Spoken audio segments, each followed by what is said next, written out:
बिस्मिल्लाहिर्रहमानिर्रहीम। अस्सलामुअलैकुम। तहरीक लब्बैक पर पाबंदी और हाफ़िज़ साद रिज़वी की लोकेशन, सहाफ़ी का बड़ा दावा। इस वीडियो में हम इसी के मुतालिक बात करेंगे। नाज़रीन करम, पंजाब काबीना ने ये मंजूरी दे दी है कि तहरीक लब्बैक पाकिस्तान पर पाबंदी लगाई जाए।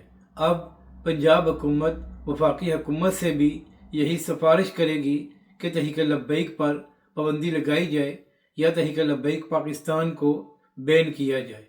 मगर नाज़रीन करम, ये इतना आसान काम नहीं है। इसके बाद ये सारा मामला सुप्रीम कोर्ट में जाएगा और वहाँ पर सबूत पेश करना पड़ेंगे कि आखिर तहरीक लब्बैक पाकिस्तान पर पाबंदी क्यों लगनी चाहिए, और इसके साथ साथ तहरीक लब्बैक पाकिस्तान को भी मौका मिलेगा कि वो अपने दलाइल वहाँ पर पेश कर सके।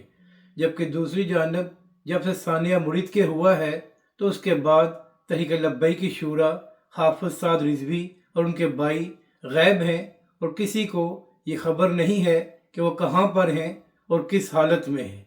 इसी हवाले से 2 दिन पहले पुलिस ज़राए से ये खबर सामने आई थी कि हमने हाफ़िज़ साद रिज़वी को ट्रेस कर लिया है, तो लिहाजा दोनों भाई गिरफ्तारी दे दें, वरना उनको बहुत जल्द गिरफ्तार कर लिया जाएगा। अब नाज़रीन करम, इस बात को भी 2 दिन गुजर गए हैं और फिर इस हवाले से कोई खबर सामने नहीं आई। फिर एक और सहाफ़ी हैं अजमल जामी साहब, उन्होंने अपने व्लॉग में बात की कि हो सकता है कि जुमे तक हाफ़िज़ साद रिज़वी और उनके भाई की गिरफ्तारी डाल दी जाए और मामलात आगे बढ़ें। मगर नाज़रीन करम, जुमा भी गुजर गया है मगर अभी तक हाफ़िज़ साद रिज़वी या उनके भाई की गिरफ्तारी नहीं डाली गई और किसी को उनके हवाले से मालूमात नहीं है।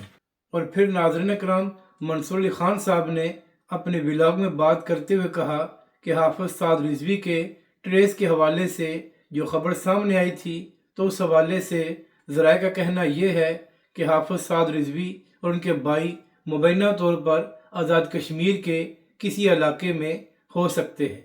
अब नाज़रीन करम, यहाँ पर अहम बात यह है कि हाफ़िज़ साद रिज़वी एक जमात के सरबराह हैं और उस जमात ने 30 लाख के करीब वोट हासिल किए थे। तो क्या वजह है कि सानिया मुरीद के को इतने दिन हो गए हैं मगर अभी तक किसी को ये खबर नहीं है कि तहरीक लब्बैक के अमीर हाफ़िज़ साद रिज़वी कहाँ पर हैं और किस हाल में हैं। इसी हवाले से तहरीक लब्बैक पाकिस्तान का भी ये मौक़िफ़ सामने आया था कि हमें अपनी शूरा और हाफ़िज़ साद रिज़वी और उनके भाई के हवाले से खदशात हैं कि वो कहाँ पर हैं और किस हालत में हैं। तो अब देखना ये है कि आने वाले दिनों में इस हवाले से क्या खबरें सामने आती हैं। अगर आपको ये वीडियो अच्छी लगे तो इसे लाइक और शेयर ज़रूर करें और कमेंट्स के ज़रिए अपनी राय का भी इजहार करें।